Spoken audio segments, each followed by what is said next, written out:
All right, so I'm live here. I don't know. I just wanted to turn this so you can kind of see me a little bit better. You'll have to excuse this mess here. I wasn't planning on making a video, but I watched a video earlier, and it was about like the Daniel Wellingtons and the MVMT watches, and how they would how people would promote these watches. They're fashion watches, they're dress watches kind of thing, right? So people would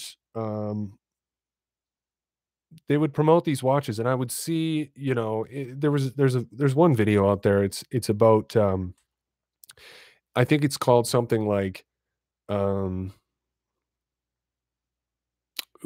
things you're doing wrong with your watch, or watch tips you didn't know, or something like that. And you look through them, and it's not anything that a real person who wears a watch would know. He was saying things like, wear your watch in your non-dominant hand, and you know, it's just stuff like that. Just basic things that anybody would know if they owned a watch. And and what got me thinking was about a third of the video that this guy was making was about fashion watches, and he promoted these watches. So it was like he's a guy that's passionate about watches, I guess, and then he's trying to make me buy this Vincero watch, and I'm like, Vincero? I've never heard of them before, and I'm not a really big watch geek or anything like that. I don't have a whole bunch of watches. I don't spend money on these high priced watches. The watch that I have that really got me started in, well, I guess you could say collecting watches. It wasn't even really collecting watches. It was just getting a good watch. Is the SNK 809, the Seiko SNK 809. Now, um, you may know of the other watches that are the SNK model, but this is the 809. I know this is crappy quality because it's on my webcam, and I'm just in a little vocal booth right here. This is just my closet where I record vocals and stuff. So I just wanted to talk about the differences between these watches. Now, this guy that I was watching on these fashion watches, or that was promoting this Vincero watch, I went on the website to Vincero, and they're quartz watches. You know, they're I don't have one personally. I don't know about I've heard that they're not great. The MVMT, the Daniel Wellington watches, there's a bunch out there. And what they really try to capitalize on is the fashion market, or watches for people who don't care, for one thing, who don't care what their watches are like, and that don't know anything about watches. But if you're really passionate, excuse me, on getting a good watch and getting a stable, solid watch that you can pass down, or that you can just keep for a long time, one of those, one of the perfect watches, I would say, if not the perfect one, would be the Seiko 5 SNK 809. The reason this watch for me is so good is I'm kind of lazy, and I don't remember to do things all the time. So a watch not having a battery, for one thing, is a wonderful idea for me, because I'm pretty complacent. So I wouldn't remember to change the battery until it's too late. Not that you have to change batteries all the time, that is. But anyways, and the other thing is, the other reason why it's a perfect watch is because with this one specifically, the SNK 809, if you look at the back here, it's got the exhibition case back on it. That's just a wonderful movement in there. That is the 7S26 movement from Seiko. And if you don't know anything about watches, if you're just watching this and you've never even heard of an automatic watch or a mechanical watch or anything like that, what this means is a mechanical watch isn't driven by a battery. It's not driven by battery power. It is driven by reserve power, usually run on a spring. So the way that you wind that spring is usually it's either hand winding. So this is called the crown. You'll either spin this crown to wind up the watch, or you'll have an automatic or an auto winding, or yeah, an auto winding watch. And that's what this does.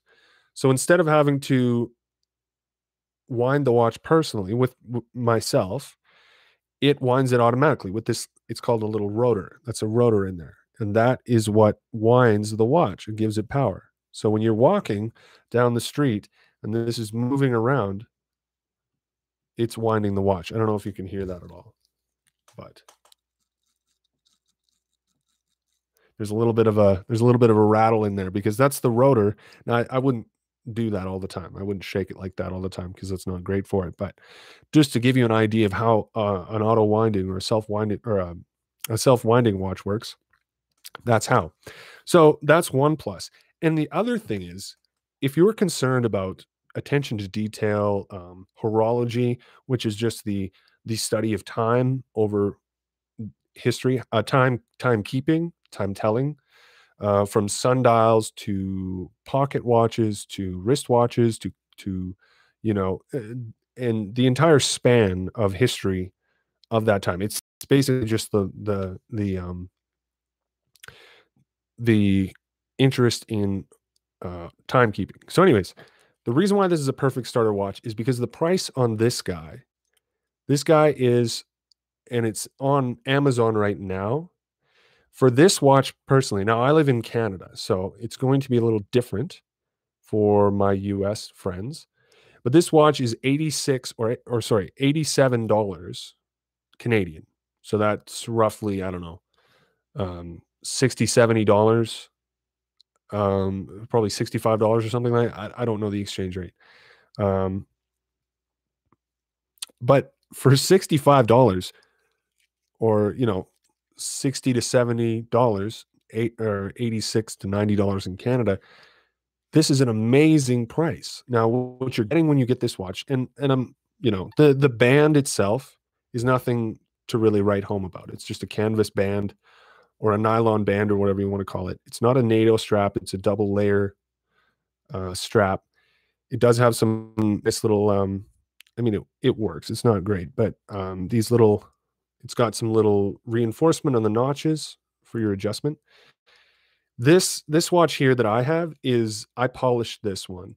Normally it comes in a bead blasted, which is just a satin finish. It's not a gloss, kind of a gloss chrome like this almost. I polished this one myself. And for an $85 watch, I'm not scared to do that. It's got a 7S26 movement, like I said before. That's in the SKX007s. It's in many other Seikos. And the reason why, it's not the most accurate movement in the world.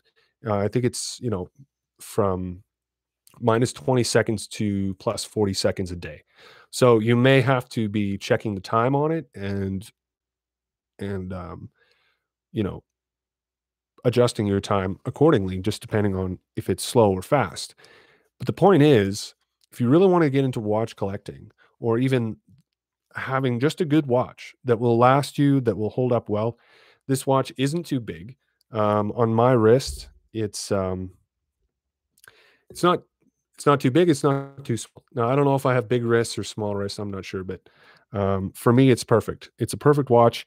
It's got decent lume, and what lume is it's just how the face, the hands, the dial, or the hands, the face, the little pips, which are the little dots denoting the time, the hours. It's how bright or it's just they're glowing. So I'll turn this off and I'll see if you probably won't be able to see that very well. No, you can't see anything. You can kind of see the hands a little bit. But anyways, so that's that. But anyway, it's just a perfect watch. It's just a really, really good watch. So what I'm trying to impress upon you, I'm not going to go into the, specifics completely.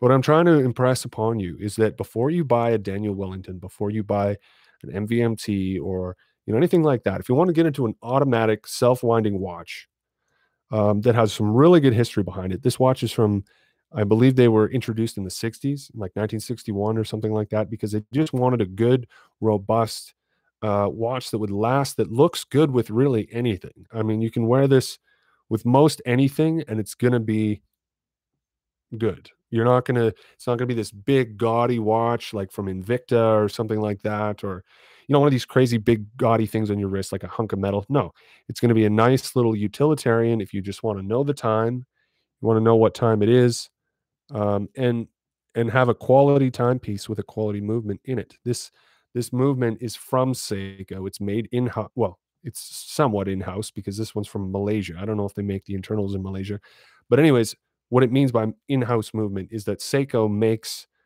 the internals to this watch. That's what that means, and it means that they don't have to pay somebody else to make a movement for them. They don't have to outsource and jack up the price because they have to ship in movements to put them in their watches. Everything on this watch is made by Seiko. Now, if you look at the um, Vincero watches that I was talking about earlier, those have a Miyota movement in them. Now, Miyota is a citizen brand. It's a Japanese movement. They're a good movement. But think about it. Those watches are $300. Okay. This movement in this watch is very similar to a Miyota movement. There's different Miyota movements, there's different Seiko movements, but a 7S26 movement is similar to the one that's in the Vincero watches. Now, what different are you getting on this? The Vincero watches have a leather band, or it looks like leather anyways, and it's a similar size, similar case. It has an exhibition back just like this one, with a similar movement. It's a Japanese movement, just like this one. They want $300 US for one of those watches. $300. For $300, you could get a hell of a lot better watch with a lot more history, a lot more horology, and a lot more quality behind it than something that you would get from one of the fashion brands. I know this has been talked about a million times. People have said this a million times over. But if you're looking for a good utilitarian watch that will last, that you can see in the dark for a little while, anyways, that you can bang around a little bit. It might not hold up to all the bangs. I mean, it's a pretty tough watch. I'm not going to lie. It's got a hard Lex crystal. It's not a mineral crystal. It's a hard Lex, which means it's a little bit harder than a mineral crystal, as well as the case back is a hard Lex crystal as well. So you're going to have some scratch resistance on it. Um, it's a tough little watch. The water resistance on this thing, I think it's sub 30 meters or something like that. It's not a great watch for swimming. It's not something you'd want to take swimming. It's not something you'd want to take diving or snorkeling. I wouldn't say. I mean, you could. It would probably hold up just fine. But to say that, it's not like a diver. Okay, if you want a diver, go get like an SKX or something like that, which is also made by Seiko, which also has a 7S26 movement in it. But anyways, if you want a good quality watch, it's going to hold up, that you can pass down if you need to, want to, or something you just want that looks cool, that looks good, that does what you need it to do. It's got a day and a date complication on it. It's just a solid little watch. So before you go out and spend hundreds of dollars on these Guess, Versace, whatever Gucci watches, they're just crap. Okay, don't buy them. Go with something that's been around for a long time that people love. People love these watches. These are like a dime a dozen. People buy these all the time. They're one of Seiko's most popular watches.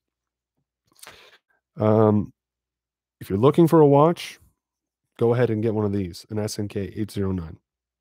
Thank you.